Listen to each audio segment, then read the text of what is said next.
Welcome to Spectrum News at 10. I am Emidion James, coming to you live from Uyo. Let's take a look at today's headlines.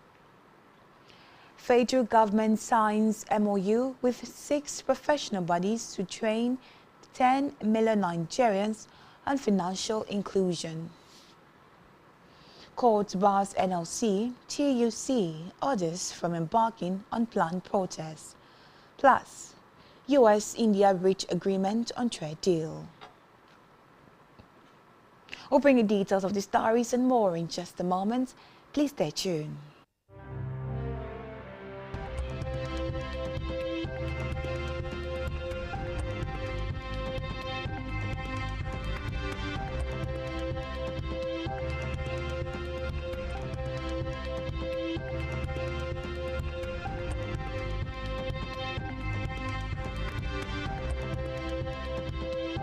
Federal government will collaborate with the Institute of Chartered Accountants of Nigeria, the Chartered Institute of Bankers of Nigeria, the Chartered Institute of Stockbrokers, the National Institute of Credit Administration, the Chartered Risk Management Institute, and the Nigerian Institute of Innovation and Entrepreneurship to jointly design training programs, certification pathways, digital skills initiative, and mentorship platforms.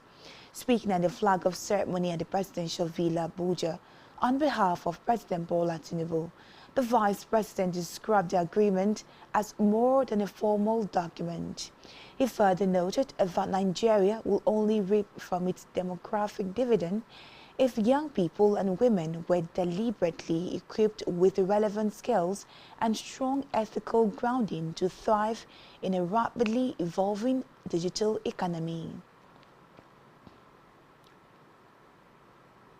In the meantime, the federal government has set up a new technical subcommittee under the National Economic Council to drive the development of Nigeria's livestock sector. This aims to boost economic growth, improve food security, and strengthen unity across the country. The Minister of Budget and Economic Planning, Senator Abubakar Atiku, announced this during the first meeting of the subcommittee at the ministry's headquarters in Abuja. The minister said the team was created to harmonize existing policies and ideas and turn them into a clear and practical plan that the National Economic Council can approve and begin to carry out without delay. According to the minister, the committee comprises governors from the 6 geopolitical zones, key ministers, and co-chair of the Presidential Committee on Livestock Development. Meanwhile, the Office of the Head of the Civil Service of the Federation has announced the commencement of the accreditation exercise for the selection of 5 new federal permanent secretaries. According to a statement released by the Director of Press at the OHCSF, Eno Olotu, the exercise followed the approval of President Bola Tinubu.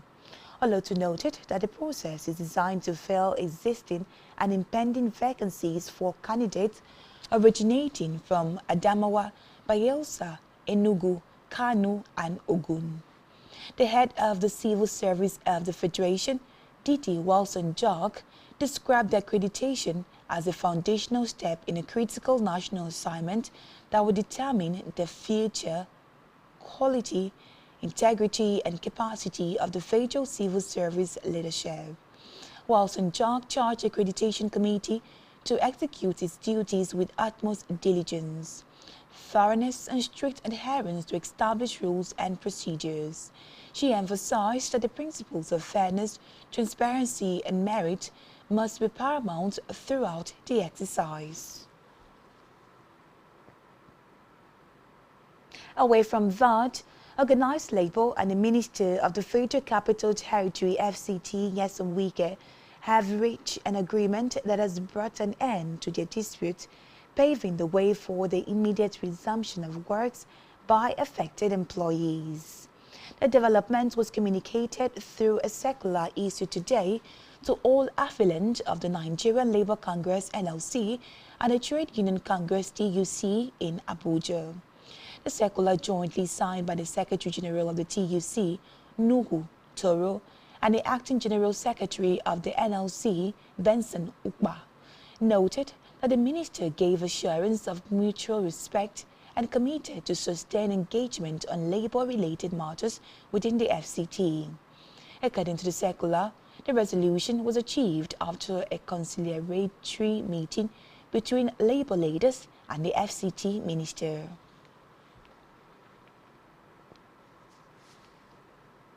In a related development, Justice Emmanuel Similim of the National Industrial Court Abuja has restrained the Nigerian Labour Congress NLC, Trade Union Congress TUC, and other three from embarking on any form of industrial action or protest in the Federal Capital Territory FCT.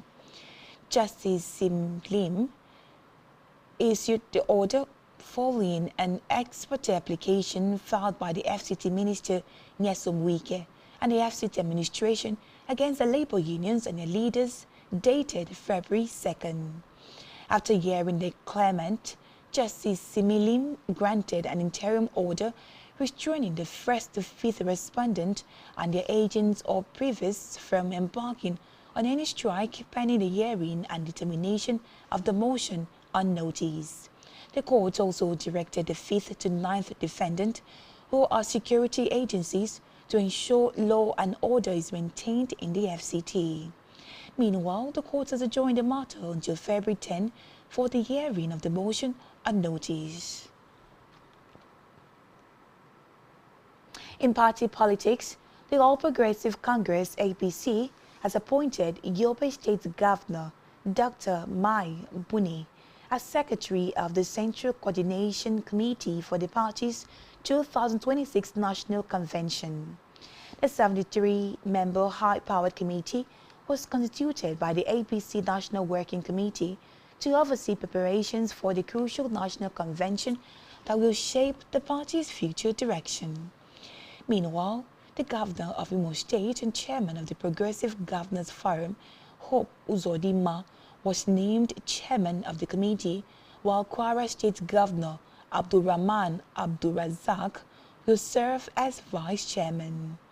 The establishment of the Central Coordination Committee marks the formal commencement of preparation for the 2026 National Convention, a landmark event expected to define the APC's leadership structure and strategic outlook ahead of future electoral contests. Still in politics, the People's Democratic Party (PDP) has intensified moves to overcome its internal crisis as the Board of Trustees on the National Caretaker Committee reaffirmed commitment to unity, respect for court rulings, and preparations for congresses ahead of a national convention. This follows the outcome of a Federal High Court sitting in Ibadan, Oyo State, last Friday, which nullified the People's Democratic Party (PDP) National Convention held between 15 and 16 November 2025. The board chairman, Mayo Onabungwa, who spoke during the 85th meeting of the PDP board in Abuja, urged party members to embrace peace and put collective interest above personal ambition. According to him, the delay in conducting party congresses was a deliberate and cautious decision taken out of respect for pending judicial processes, not an abdication of responsibility. Also speaking, the national chairman of the PDP Caretaker Committee, Abdulrahman Mohammed, described the move as crucial to the stability of the party at a defining moment. Both leaders expressed optimism that ongoing engagement, reconciliation efforts, and planned congresses would reposition the PDP as a strong and credible alternative in Nigeria's political landscape.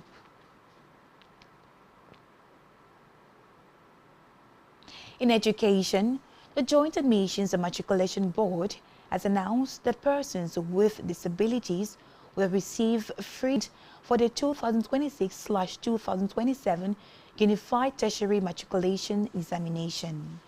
The announcement contained in JAMB's weekly bulletin note that a free application document would be processed through the JAMB Equal Opportunity Group for eligible candidates with disabilities who intend to set the examination. JAMB Registrar Professor Isaac Oluyede disclosed this during a meeting with critical stakeholders at the board's national headquarters in Abuja, restating the board's commitment to the welfare of persons with disabilities through its free application document initiative.